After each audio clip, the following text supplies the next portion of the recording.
Good afternoon to all. Industrial data કોમ્યુનિકેશનમાં unit number 5 HART and Modbus. Okay, તો આ જે ચેપ્ટર છે એમાં આપણે બે ટોપિક સ્ટડી કરવાના છે, બે ટોપિક ભણવાના છે, heart protocol and Modbus. Okay, તો પ્રીવિયસ જે ચેપ્ટર છે આપણે એમાં ભણી ગયા Modbus, field bus and Profibus. Okay, તો જે ફિલ્ડ બસ અને પ્રોફીબસ જે છે એ ઇન્ડસ્ટ્રીઝમાં બહોળા પ્રમાણમાં ઉપયોગ થતો હતો. ઓકે, સિમિલરલી જે હાર્ટ પ્રોટોકોલ એ પણ ઇન્ડસ્ટ્રીયલ ઇન્સ્ટ્રુમેન્ટ છે. ઓકે, હવે જે હાર્ટની વાત કરીએ ફર્સ્ટ ઓફ ઓલ, તો એનું ફૂલ ફોર્મ છે highway addressable remote transducer. Okay, highway addressable remote transducer. Okay, હવે આના ફીચરની વાત કરીએ. ઓકે, તો હાર્ટ કોમ્યુનિકેશન પ્રોટોકોલ એ એક hybrid analog digital industrial automation open protocol છે. ઓકે, આ ખાસ પોઈન્ટ યાદ રાખજો. હાર્ટ કોમ્યુનિકેશન પ્રોટોકોલ એ એક hybrid analog digital industrial automation open protocol છે.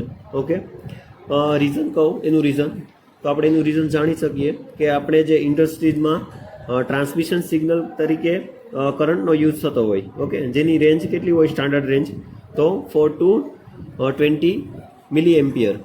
બરાબર. હવે જે આ જે ટ્રાન્સમિશન કરવા માટે જે કેબલ હોય એનું આખું નેટવર્ક ગોઠવેલું હોય છે. ઓકે, હવે નાના ઓટોમેશન એપ્લિકેશનથી લઈને અત્યંત વ્યવસ્થિત ઇન્ડસ્ટ્રીયલ એપ્લિકેશન સુધીની જે પ્રક્રિયા અને ઇન્સ્ટ્રુમેન્ટેશન સિસ્ટમમાં હાર્ટનો બહોળો પ્રમાણમાં ઉપયોગ થાય છે. ઓકે, આ બધા એના ફીચર છે. ઓકે, તો હાર્ટ પ્રોટોકોલે એક સારું ટ્રાન્સમિશન પ્રોટોકોલ બનાવ્યું છે. બરાબર. હવે વાત કરીએ જે features of HART for smart instrumentation. બરાબર. તો જે સ્માર્ટ ઇન્સ્ટ્રુમેન્ટેશન પ્રોટોકોલ એક એપ્લિકેશન માટે બનાવવામાં આવ્યા છે જ્યાં ડિજિટલ કોમ્યુનિકેશન ટેકનિક, એટલે કે આમાં કઈ ટેકનિકનો યુઝ કરવામાં આવે છે, તો એફએસકે મીન્સ કે ફ્રીક્વન્સી શિફ્ટ કી. ઓકે, એ ટેકનિકનો યુઝ કરવામાં આવે છે. ઓકે, ટેકનિક દ્વારા ઇન્સ્ટ્રુમેન્ટ, સેન્સર અને એક્યુએટરનો એક્ચ્યુઅલ ડેટા ભેગા કરવામાં આવે છે. ઓકે, જે આ જે કમ્પોનન્ટ છે એને ડાયરેક્ટલી પીએલસી અને કોમ્પ્યુટર સાથે લિંક કરેલા હોય છે. જે આગળ આપણે જે પોઈન્ટ ટુ પોઈન્ટ કોમ્યુનિકેશન ને એના જે અલગ અલગ કોમ્યુનિકેશન છે, બરાબર, એમાં આપણે આગળ જોશું. બરાબર. ઓકે, તો થર્ડ પોઈન્ટ જોઈએ.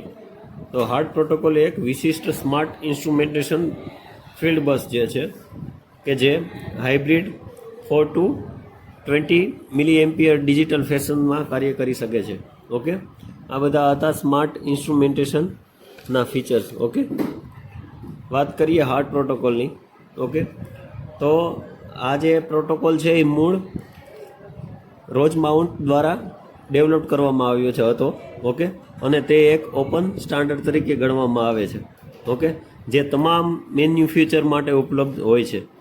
ઓકે, હવે જે આ બે ફ્રીક્વન્સી યુઝ થાય છે. ઓકે, આગળ જે તમને frequency allocation for heart protocol જે છે એમાં જે ફ્રીક્વન્સી બે યુઝ થાય છે હાર્ટ પ્રોટોકોલમાં. ઓકે, અલગ અલગ બે પ્રકારની 1200 હર્ટ્સ અને 2200 હર્ટ્સની ફ્રીક્વન્સી જે યુઝ થાય છે, જે આગળ આપણે જોશું. ઓકે, બે પ્રકારની ફ્રીક્વન્સી યુઝ થાય છે. ઓકે, હવે જો વાત કરીએ ડેટાનું ડિજિટલ ટ્રાન્સમિશન માટે હાર્ટ પ્રોટોકોલ જે છે એ બે પ્રકારના ફોર્મેટમાં ફોલો કરે છે. ઓકે, જે પોલ રિસ્પોન્સ મોડ અને બ્રસ્ટ બે પ્રકારના ફોર્મેટમાં ફોલો કરે છે.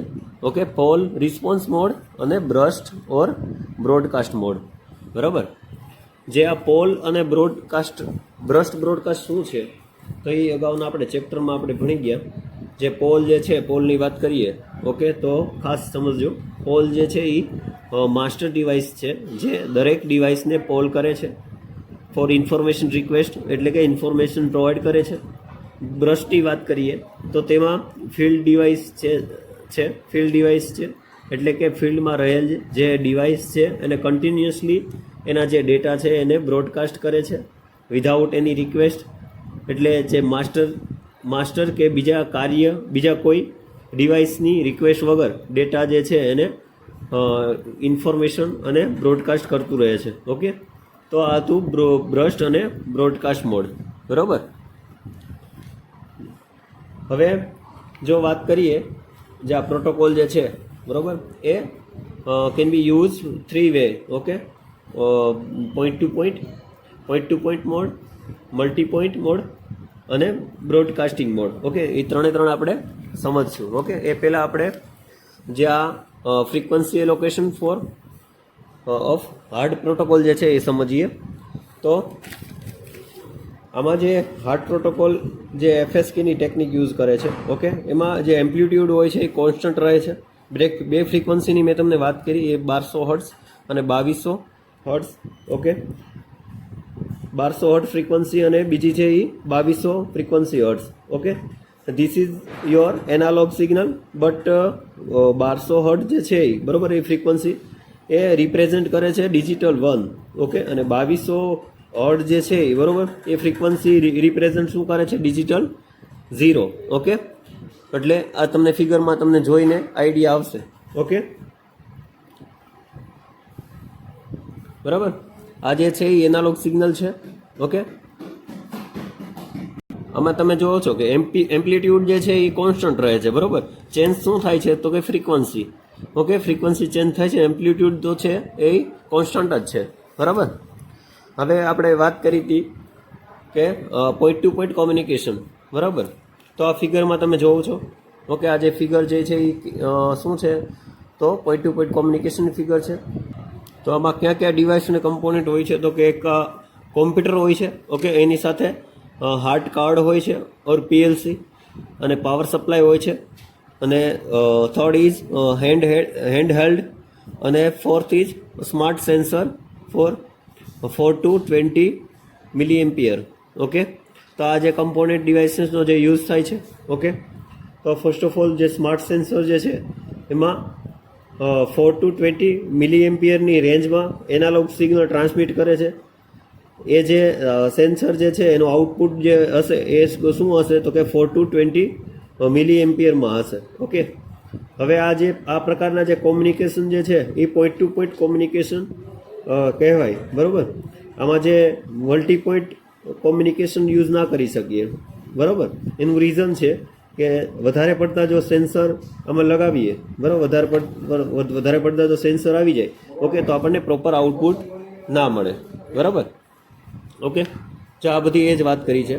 ઓકે, તો 4 to 20 મિલી એમ્પિયર સિગ્નલનો ઉપયોગ એક પ્રોસેસ વેરિયેબલ સિગ્નલનું કોમ્યુનિકેશન કરવા માટે થાય છે.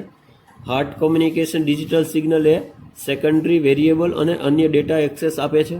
ઓકે, પછી તે હેન્ડહેલ્ડ કોમ્યુનિકેશન જેવા કે સેકન્ડરી માસ્ટર ને પ્રાઇમરી માસ્ટરથી સંદેશા વ્યવહારમાં દખલ કર્યા વગર ઓકે ઉપયોગમાં લેવાની મંજૂરી આપે છે. ઓકે, તો આટલી થિયરી તમારે લખવાની, અને મેં તમને જે કમ્પોનન્ટ જે સમજાવ્યા બરાબર એ તમારે લખવાના રહીએ. ઓકે, પછી વાત કરીએ multi point communication. Okay, multi point communication, જો આમાં જે પોઈન્ટ ટુ પોઈન્ટ કોમ્યુનિકેશન હતું એમાં શું હતું કે સેન્સર, એક જ સેન્સર યુઝ થતું હતું, સ્માર્ટ સેન્સર. ઓકે, તો આમાં વધારે પડતા સ્માર્ટ સેન્સરનો ઉપયોગ કરવામાં આવે છે. ઓકે, વધારે પડતા સ્માર્ટ સેન્સરનો ઉપયોગ કરવામાં આવે છે. બીજું તો કે તમારું જે કોમ્પ્યુટર હોય છે અને હેન્ડહેલ્ડ પ્રોગ્રામર હોય છે. ઓકે, આમાં ટેકનિકની વાત કરીએ તો આમાં એફએસકે ટેકનિક યુઝ થાય છે, ફ્રીક્વન્સી શિફ્ટ કી. ઓકે, આગળની આપણે જે મેથડ જોઈ, ઓકે, એમાં બે પ્રકારની ફ્રીક્વન્સી યુઝ થતી હતી.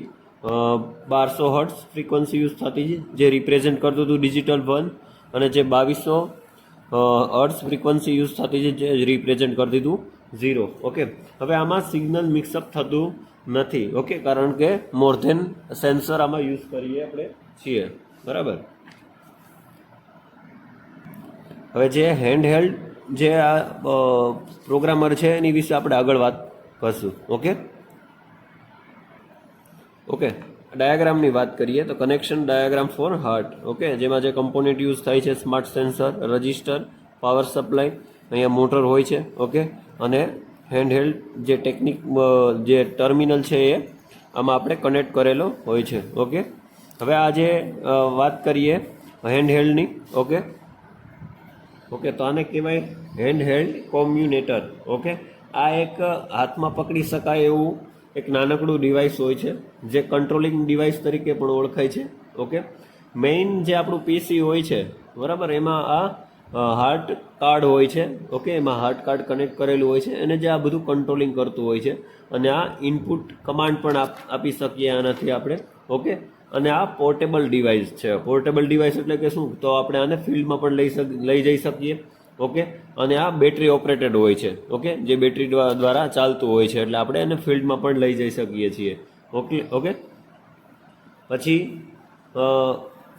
વાત કરીએ આગળ, તો આજે પછી આ હેલ્ડ જે છે બરોબર, કોમ્યુનિકેશન એ 4 to 20 મિલી એમ્પિયરથી ઓપરેટ થાય છે. ઓકે, હાર્ટ કોમ્યુનિકેશન પ્રોટોકોલ એ સેમ ચેનલ પર ડિજિટલ અને એનાલોગ કોમ્યુનિકેશન કરવાનું શક્ય બનાવે છે. ફોર એક્ઝામ્પલ, સેન્સર અને કંટ્રોલ સિસ્ટમ વચ્ચેનું જે કોમ્યુનિકેશન થાય એ બરાબર. વાત કરીએ આગળ ફિઝિકલ લેયરની. બરાબર, તો ફિઝિકલ લેયર જે છે એ based on 2 method of communication, analog 4 to 20 milliampere અને digital frequency shift key FSK. બરોબર, તો આ બે ટેકનિક ઉપર કામ કરે છે, ડિજિટલ ફ્રીક્વન્સી શિફ્ટ કી અને એનાલોગ જે આપણે વાત કરી 4 to 20 મિલી એમ્પિયર ઉપર કામ કરે છે. બરાબર, ઓકે, તો આ ફિઝિકલ લેયર હતું. પછી કરીએ ડેટા લિંક લેયરની. ઓકે, તો ડેટા લિંક લેયરમાં ફ્રેમ ફોર્મેટ છે. ઓકે, તો પ્રીમેબલ, પછી સ્માર્ટ ડેલિમીટર છે, એડ્રેસ છે, કમાન્ડ છે, બાઇટ કાઉન્ટ છે, સ્ટેટસ છે, ડેટા છે, પેરિટી છે. ઓકે, તો આ શું છે, તો 2 dimensional error checking including vertical અને લોંગિટ્યુશનલ પેરિટી ચેક વગેરે બધી ફ્રેમમાં લાગુ પાડી શકાય છે. ઓકે, આમાં શું આવે તો કે દરેક કેરેક્ટર અને ફ્રેમની માહિતી નીચેના જે પેરામીટર છે એ પ્રમાણે હોય છે. ઓકે, જે એક start bit, 8 data bit, 1 odd parity bit, 1 stop bit. Okay, તો ડેટા લિંક લેયર બરાબર. આમાં એપ્લિકેશન લેયર નથી આપ્યું આપણે, એપ્લિકેશન લેયર આમાં હોય છે, એપ્લિકેશન લેયર. ઓકે, તો એપ્લિકેશન લેયરમાં 3 લેયર, થર્ડ લેયર કહેવાય છે એપ્લિકેશન લેયર. ઓકે, હવે આ એપ્લિકેશન લેયરમાં 3 ડિફરન્સ કમાન્ડ હોય છે. ઓકે, 3 ડિફરન્સ કમાન્ડ હોય છે, જે universal command. Okay, second is common practice command. Okay, અને third is device specific command. Okay, તો આ જે 3 કમાન્ડ છે. ઓકે, આ બધા કમાન્ડ એપ્લિકેશન લેયરમાં યુઝ થાય છે. ઓકે, આગળ વાત કરીએ બેનિફિટ્સ ઓફ હાર્ટ પ્રોટોકોલ. આ ખાસ યાદ રાખજો, બેનિફિટ્સ. ઓકે, એનાલોગ અને ડિજિટલ કોમ્યુનિકેશન કરી શકાય છે. જ્યારે ડિજિટલ સિગ્નલ પર ઉમેરવામાં આવેલી ઇન્ફોર્મેશનનું કોમ્યુનિકેટિંગ કરે છે ત્યારે તે 4 to 20 મિલી એમ્પિયર એનાલોગ સિગ્નલનો ઉપયોગ કરીને સિગ્નલ જે છે એને વેરિયેબલનું કોમ્યુનિકેટ કરે છે. ઓકે, ડિજિટલ ઇન્ફોર્મેશનમાં લો લેવલ મોડેલ દ્વારા standard 4 to 20 milliampere carrier loop મૂકવામાં આવે છે. ઓકે, આ 3 પોઈન્ટ યાદ રાખજો, જે એના બેનિફિટ્સ છે, એક્ઝામમાં પૂછાય તો આ 3 તમારે લખવાના. ઓકે, પછી વાત કરીએ ટ્રબલ શૂટની. ઓકે, ટ્રબલ શૂટ તમને ખ્યાલ જ છે, ટ્રબલ શૂટ કોને કહેવાય કે કોઈ પણ આપણે સિસ્ટમ કે નેટવર્કમાં ક્યારેય પણ કંઈક ઇસ્યુ આવે તો આપણે ટ્રબલ શૂટ કરતા હોઈએ, એને સોલ્વ કરતા હોઈએ, જે પ્રોબ્લેમ સોલ્વ કરીએ એને શું કહેવાય, ટ્રબલ શૂટિંગ કહેવાય. બરાબર, તો હાર્ટ પ્રોટોકોલ જે છે એમાં ટ્રબલ શૂટિંગની વાત કરીએ. ઓકે, તો હાર્ટ પ્રોટોકોલમાં તો આમાં આપણે અમુક કોમ્યુનિકેશનમાં એરર આવતી હોય. ઓકે, તો આપણે એને કેવી રીતે ટ્રબલ શૂટ કરી શકીએ આપણે આમાં સમજીશું. બરોબર, તો આમાં મેજર ઇસ્યુ શું થાય છે, મેજર ઇસ્યુ હાર્ટ પ્રોટોકોલમાં, તો મેજર ઇસ્યુ જે મેજર પ્રોબ્લેમ કહેવાય that occurs with heart is the cable length calculation. Okay, જેની કેલ્ક્યુલેશન કરીએ એ થોડીક પ્રોબ્લેમ થાય છે. ઓકે, આમાં પછી કેલ્ક્યુલેશન કરવું જરૂરી શું કરવા છે, તો કે વિધાઉટ લોસ આપણે સિગ્નલ જે છે એને સોર્સથી ડેસ્ટિનેશન સુધી પહોંચાડવું હોય તો કેલ્ક્યુલેશન કરવું જરૂરી છે. ઓકે, હવે ફેક્ટરની વાત કરીએ આમાં, જો આમાં વાત કરી છે હાર્ટ પ્રોટોકોલ એ એક્ઝિસ્ટિંગ એનાલોગ સિગ્નલના કેબલ ડિઝાઇન માટે છે. ઓકે, હવે જે આપણે હાર્ટ પ્રોટોકોલની વાત કરી હતી, ઓકે, તો એમાં એક લિમિટેડ હતી, જે આપણે હાર્ટ પ્રોટોકોલમાં જોયું કે લિમિટેડ નેટવર્ક હોય છે 4 to 20 મિલી એમ્પિયર. ઓકે, તો આમાં લિમિટેડ નેટવર્ક હોય છે. ઓકે, તો લોંગ ડેટા ટ્રાન્સમિટ આપણે કરવા હોય, ઓકે, તો વિધાઉટ લોસ ન થાય એના માટે આપણે કેલ્ક્યુલેશન કરવું જરૂરી છે. ઓકે, ફેક્ટરની વાત કરીએ તો loop load resistance, cable resistance, okay, cable capacitance, number and capacitance of field device, resistance and position of other device in the loop. Okay, આ એના ફેક્ટર્સ છે. બરાબર. હાર્ટ પ્રોટોકોલ આ નેટવર્ક એ 1200 હર્ટ્ઝથી 2200 હર્ટ્ઝ ફ્રીક્વન્સી વાળા heart સિગ્નલને જ pass થવા દે છે. ઓકે, જે આપણે જોયું. ઓકે, આ બધી વાત હતી હાર્ટ પ્રોટોકોલની. બરાબર, અહીંયા આપણે આ હાર્ટ પ્રોટોકોલ પૂરું કરીએ છીએ. આગળ આપણે જોશું Modbus protocol. Okay, thank you.